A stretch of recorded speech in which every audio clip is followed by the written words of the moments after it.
you ready to move to Washington, DC or New York City? New York City and DC are considered as two of the biggest, most exciting in the US. But many people wonder which one is better. Well, if you're planning to relocate, watch this video to make sure this venture is the best move for you.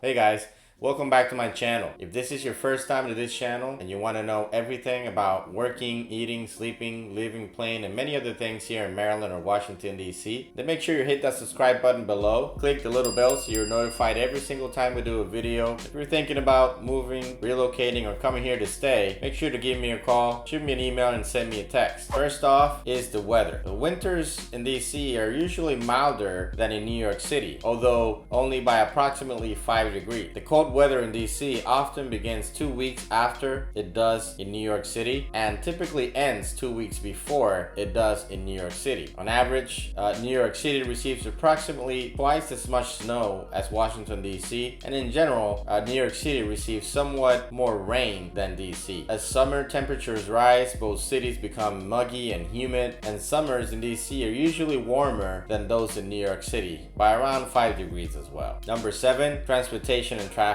The subway system in New York City serves nearly all of Manhattan and a large portion of Brooklyn, the Bronx, and Western Queens. It is efficient, quick, and never closes with, several track redundancy. The residents of New York City are usually proud of their subway system. Numerous neighborhoods, however, in Washington, D.C. are not served by the Metro Rail system. Metro Rail is slow, closes every night, has a few redundant tracks, and has issues almost every workday. I don't know if they do it on purpose, but that's how it is. However, there are several locations within an hour's drive of DC that allow visitors to escape the city and enjoy more rural surroundings. In New York City, the same experience takes, close to 2 hours if you want to do that. As long as you're relocating, finding a house close to work or vice versa, it will save you time, money, and stress. Number 6, leisure. We all know that New York City is known for its iconic shoulder-to-shoulder skyscrapers and towers, but did you know that New York City has beaches too? While DC does not have any beaches at all, people in DC drive 2 to 3 hours just to get to the closest beaches along the Atlantic Ocean. Going to the beach is something to do for the weekend or for the entire week, and it requires hotel reservations many weeks in advance. On the plus side for DC is the free admission to the museums, the monuments, and attractions. You can entertain the kids or out-of-town visitors for next to nothing. In New York City, the only thing you can do for free is walk, but that can be entertainment in itself. Number 5, shops and restaurants. So DC is smaller in size, population, and variety.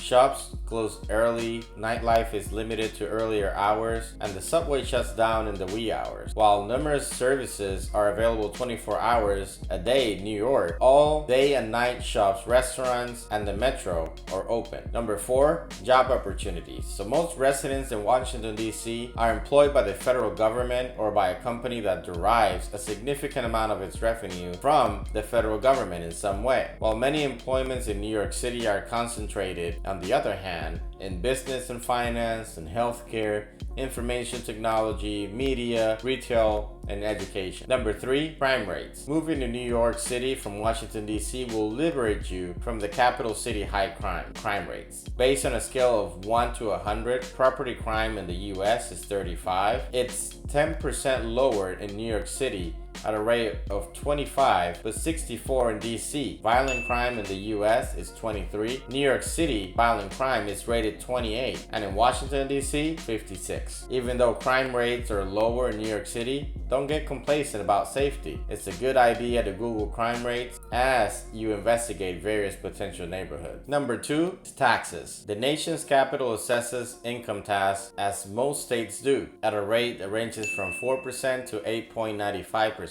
New York State income tax ranges from 4% to 8.82%, depending on your income level. Your Washington, D.C. sales tax is 5.8%. However, takeout and restaurant meals, as well as alcohol purchased and consumed off-site, are subject to a 10% tax. And parking is highly sharp. As with property taxes, the sales tax in New York City is decided by each borough and ranges from 7% to 8.5%. Number one, housing and cost of living. So DC has somewhat cheaper cost of living than New York City. DC housing expenses are 18.2% cheaper than those in New York, while housing costs vary greatly by borough. In general, prepare to spend more on living in New York City. The typical house price in New York City is $680,000, whereas the median home price in Washington DC is $556,000. A two-bedroom apartment in New York City costs on average $2,000 compared to $1,500 in Washington DC. However, your overall cost of living in New York City will be greater than in DC,